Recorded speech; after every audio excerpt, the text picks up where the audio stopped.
is the start list. Familiar names, including Gemma Reekie and Keely Hodgkinson.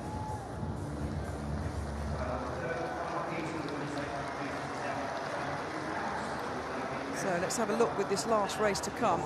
It is Alex Bell and Lindsay Butterworth of England and Canada that hold the two non-automatic spots so far. 2 minutes, .04, the slowest of the two.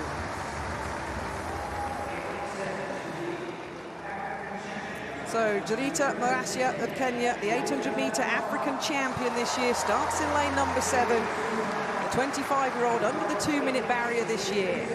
There'll be a huge roar here in Birmingham for England's Keely Hodgkinson.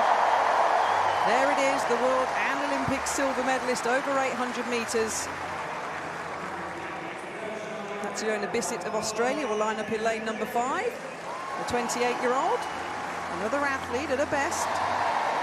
Under the 2-minute barrier, Rebecca Bernardin of the Turks and Caicos Islands will start in lane number 4. The 21-year-old, 2:15, a lifetime best this year. Madeline Kelly of Canada ran in the heats at the Olympics last year at this distance and over the 800 metres in the heats at the recent World Championships. And Gemma Reekie of Scotland will start in lane number 2. Another very warm reception for the athlete who ran in the semi-finals at the World Championships. So Scottish fans in the house, looking on to see if Gemma Reekie, the Scottish athlete, the training partner of Laura Muir, who starts in lane number 2, can progress through to this Commonwealth final. The last opportunity for athletes to qualify for this Commonwealth final. And Keely Hodgkinson, the 20-year-old, 56.38 this year. So the athletes will know what they've got to do.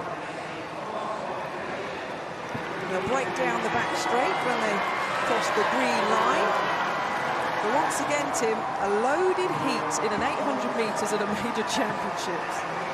Yeah, unbelievably tough. I mean, it looks almost like you need to break 2 minutes to get through to the final. I mean, Seko Diso didn't get through from the first heat, and she's a 1:58 athlete this year. She finished in 3rd place, and we know she's definitely not through. Keely Hodgkinson, a beautifully smooth-looking runner. I still think her season's getting better and better, Keely Hodgkinson. She had that bad leg injury during the indoor season, and she was gaining fitness through May and June, which is a beautifully smooth-looking runner. Gemma Reekie, too, still looking for her best form this year in the blue there at Scotland. I wonder, Kath, whether or not we might see the best of Reekie here in front of what is almost a home crowd for her. Well, indeed, the two pre-race favourites, Reekie and Hodgkinson, 60.43 seconds. Hodgkinson controlling this one, though. She's dropped down. She's run a couple of 400 metres this year under the guidance of coach Trevor Painter. She was so disappointed to miss the World Championship gold to Uthing Mo by 8/100ths of a second. And down the back straight for the final time. Hodgkinson then, Reekie in qualifying positions. Bissett of Australia sitting nicely in 3rd. The two expected from this 3rd and final race, leading the way. And as happened in the World Championship, Keely Hodgkinson put her foot down at the 200-metre mark. A little bit of a trip there. A little bit of traffic for Reekie and Bissett. Keep your eye on the Kenyan Mayaswa. Just the first two guaranteed to go through. Reekie's got a battle on her hands here with Bissett of Australia. The Scottish athlete's going to miss out on automatic qualifying, but Keely Hodgkinson isn't. Keep your eye on the clock. 2 minutes, .18.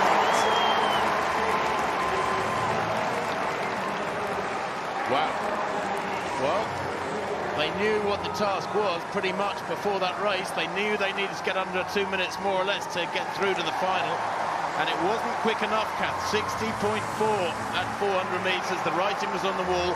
Very tough to run negative splits after a 60 first lap, because it's not quick, but it's not super slow either. It's sort of between two stools. And Gemma Reekie, I think we can be pretty sure, really sadly, will not go through with that 3rd place. She's way outside 2 minutes. Hodgkinson, indeed, who won it outside 2 minutes. Bissett looked really strong down the home straight. This was unfortunate, Kath. You can see Reekie there in the blue, trying to move wide on Hodgkinson, and just runs into the path of Bissett. It clipped her, certainly affected her run, and Bissett on the inside found the daylight and the gap to come in behind Hodgkinson, but Gemma Reekie, well, her season has never really caught fire this year. She did get really bad glandular fever earlier on this year, and I think that is still affecting her. Yeah, the gap was there, and Bissett took it.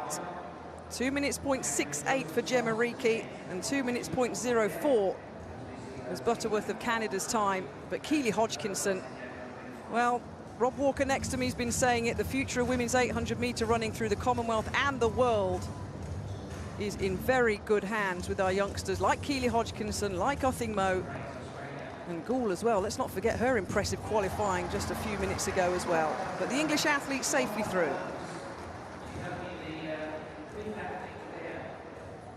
There's confirmation of Heat 3. Keely Hodgkinson of England, 2 minutes, 0.18 seconds. Bissett of Australia automatically through as well. Reekie just missing out.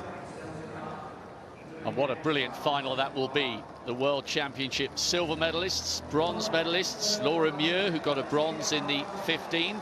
Nakai, the former world champion, looked really sharp in making it through.